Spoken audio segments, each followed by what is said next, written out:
pretty good. Wants a coffee cup. Uh-oh, what's this? Here. What does that look like to you? Stress. I'm telling you, lady, this is not only stress, this is, this book right here wants to make me cry. It's algebra. That brings me to tears. I've been found on the floor in a puddle. Overwhelm, too much to do, kids not having time to be kids. It is just too much, too much.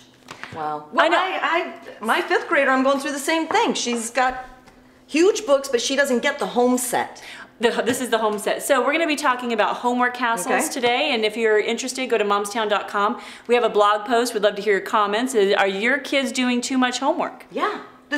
I feel like I'm going back to school. Well, every day that my fifth grader comes home to do religion, social studies, math. I can't do fifth grade math. Well, here's what we know. We interviewed Alfie Kohn, who is the author of The Homework Myth.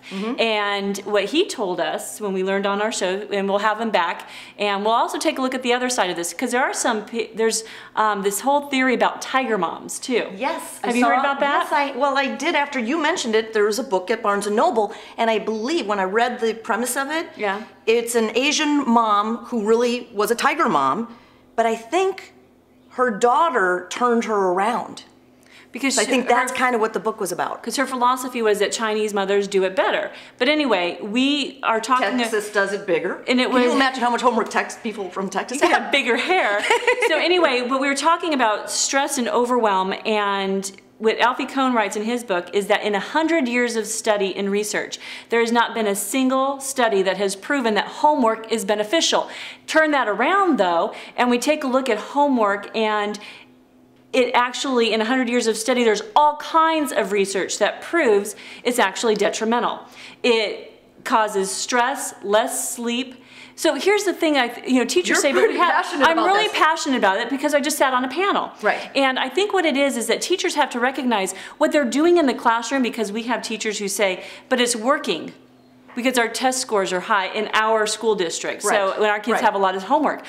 But they have to realize is it's not the homework what's working, it's actually what they're doing in the classroom. So the teachers need to give themselves a little pat on the back. Because what they're doing in the classroom, I believe, is working. It's not the homework that's working. The homework. I see. Okay. Do you see what I'm saying? How do you change, when you sat on this panel, and I know that, was it the superintendent of the school district was there? Yes, yes. And did you have any fallout from your opinions or comments on that, or did anything good come of it? Well, the funny thing is that I used an example. We were at the elementary school, and I have an older son who's in middle school, and I was using the example of my son came home for a 4-day weekend, which is supposed to be a break. Refresh, recharge. His algebra teacher gave him 170 algebra problems to do over 4 days. And so the superintendent is sitting next to me, and he says, that's wrong, you need to go to the principal. And I say, oh, can I tell her you sent me? Yes, nice. And it turns out one of the teachers came up to me afterwards and said, Evan's algebra teacher's in the audience.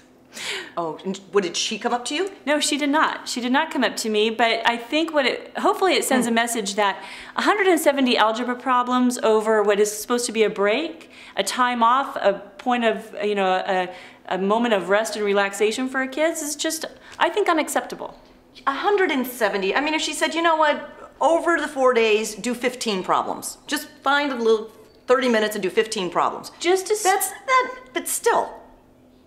What is that going to accomplish? What's the point of it? Yeah. It only makes my son not like algebra.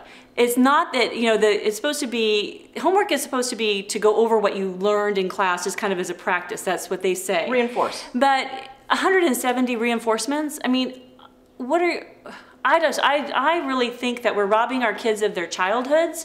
We're robbing them of creativity and free time. Right. And I say it's for their time management. We're managing their time. When we're giving them all that homework, we're managing their time. Yeah, okay, when we were going to school, I mean, completely in a different environment, but the level of stress on my fifth grader that she'll actually break down and cry, because some days, at least 1 day a week, she's doing homework from 3:30 in the afternoon until 8 o'clock at night, and she's books next to her while she's eating.